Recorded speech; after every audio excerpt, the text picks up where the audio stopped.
one of the reasons we wanted to review this movie too is because when we did American Psycho, we talked about how the movie was developed and filmed in the 90s and was released in January 2000, which we thought was a little bit of a cheat. And we make our own rules on our own rules on the show anyway. But this film was actually kind of filmed and probably developed in the late 80s, probably filmed in 89, and was released in 1990. So just for all the haters out there, we're doing our due diligence for each end of the decade here as we kick off 90s night. So now, where do you want to go from here? What do you want to talk about? Because we can dive into the absolute insanity of this movie, or go. Gosh. So I want to kind of hit a couple little points about the casting of this movie, Sure. Yeah. because there's some insane points about the casting. So first off, the entire cast went to the casting call just hoping that they were going to be extras and ended up in lead roles in the movie. So that's going to give you first off a little bit of Amazing. an idea of what the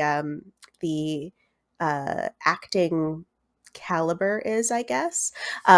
George Hardy, who plays the father Michael in this, for his trailer, for his audition, all he did was act out the now infamous line, "You can't piss on hospitality," in front of 9 smoking Italians, none of whom understood English, but they loved his enthusiasm. And based on that alone, he was given the role. He's actually a dentist in Salt Lake City, or he was a dentist in Salt Lake City. I don't know if he's still there, but you should look him up. George Hardy, if he is a dentist, go get your teeth cleaned by him. I bet it's amazing. Um, but I'm saying road trip, man. I'm saying road trip. I gotta get my teeth let's done go. anyways. Let's make it happen. George, there's no way he's what? Is he He's a still dentist? practicing? He was a dentist. Maybe he's just Maybe he's living off retired. of Troll 2 royalties now, I guess.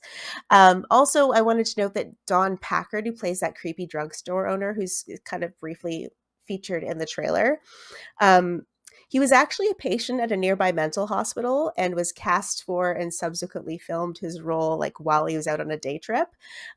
So when he was watching it later, he realized he wasn't really acting in his scenes. He was just as kind of mentally not present as his character was. So that's kind of a really interesting fact to me that they just grabbed this guy randomly or like, "You there, come here." And did he have any acting experience like before, or I don't think he just any kind of of them did. they I just don't grabbed him believe and any of them did. I mean, the one comment that I kind of made when we were watching it is the character of oh my goodness, what is her name?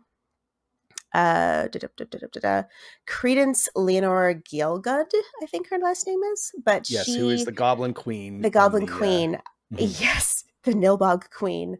I think my comment was like, it feels like she's like the town's drama teacher that just kind of came out and came into the role, and I love it. She's amazing. She's so over the top. Everybody just gives 180% in this movie, which is spectacular because it's just, like I said, they were hoping they could ad lib some of their lines. They were hoping they could do something to make it sound a little bit more natural.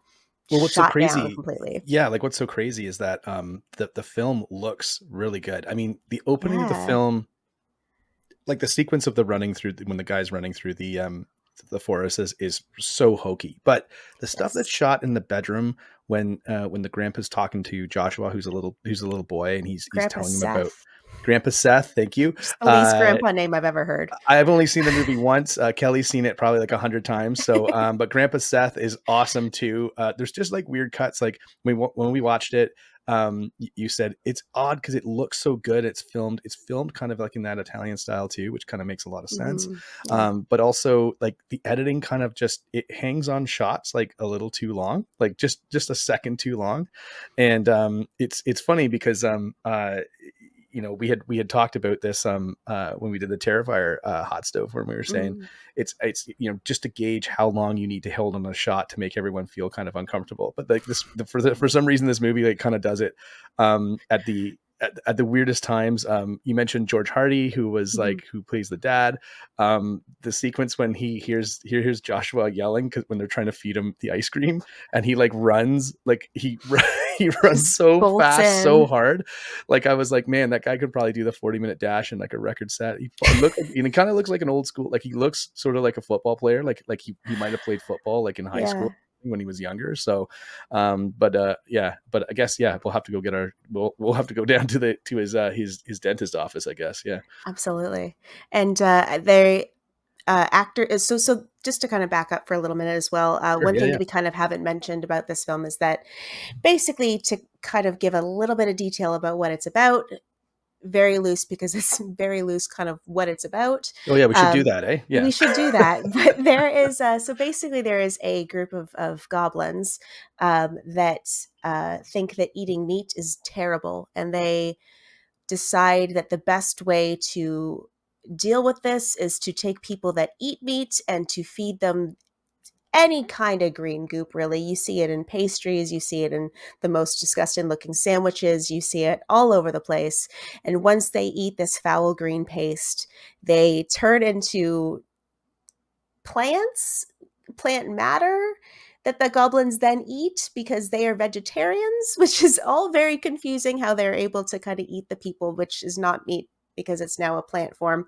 But anyways, so apparently the wife of the director Claudio Fragasso, who's Rosella Drudy, who co-wrote the film, she got the idea to write the movie after several of her friends became vegetarians at the same time, and it really just kind of ticked her off. So she's like, you know what? We're going to do this with this movie. So I think that that's really funny. It was kind of all written as a big, like, middle finger to her group of friends. And all of a sudden we're like, you know what? No, we're not going to eat meat. We're going to go out and get salads for lunch. And she went, no, Italy. I don't know. I don't imagine there's a lot of vegetarians in Italy. I'm really not sure. I'm not sure. I'm not sure. I mean, there's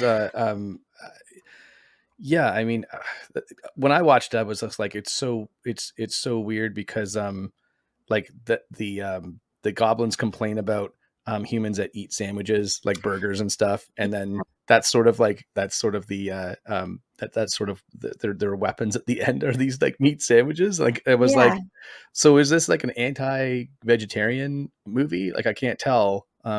But it's all very confusing. And then there's like a whole like meat eating yeah, monologue by this guy right here that goes on for like several minutes, I feel, all about part of the monologue is he's just listing different, he's like, hot dogs, hamburgers, and just like listing off different types of meat products, which I think is absolutely hysterical. and this guy is Um, so awesome looking too, just because we were like, man, like this guy has the greatest hair ever. Like he kind of reminds me of Michael Landon, yeah, but just like like and also like he's a striking man. Like I yeah, was trying to figure out what else he's been in, but like he's piercing blue green eyes and this giant head of like volumed up beautiful hair, 80s like hair. Yeah. pretty awesome. So He's kind of the man yeah. of your dreams in a really creepy way. It's also the man With of his your nightmares. and we should mention that everybody in the town, like all the people that are actually goblins, when they're in their human form, they have like a clover leaf scar somewhere on them. It's So like a birthmark, they say. Yeah, it's a clover leaf birthmark, which you can see on his cheek there, which I don't really think it looks much like a clover leaf or a birthmark, but you know what? We'll just kind of go with it. yeah, exactly. So he was great in it too. I thought like and we'll get into some of our funniest scenes, but he was, or some of our favorite scenes, but Mhm. he was in a couple of mine just because he was like, and I thought he was like a pretty decent actor too. Like Yeah, there's definitely guys, like you said, there's a lot of effort here. I think like you, absolutely. and it makes sense too because like what you were saying, how people showed up to the film or to the auditions just Audition. being like, hey, I'm going to be in the background, cool, I'm in a Yeah. movie. And now like you've got a kind of a starring role of lines and everything. Like it's a pretty awesome sort of opportunity to get at the time. I don't know if they thought that they were going to be in this movie, but hey, listen, I'm not in a movie like this, and like I'm sure some of these actors have gone on to have like pretty awesome sort of like careers outside of this, just Yeah. because conventions and that sort of stuff. And Absolutely, and the yeah, documentary, the lead actor child in this film, Joshua, played by Michael Paul Stevenson, he actually grew up to direct the documentary Worst or Best Worst Movie, which is again all about Troll 2, which I think is a wonderful way to kind of take his experience and share it with the world in a really spectacular fashion.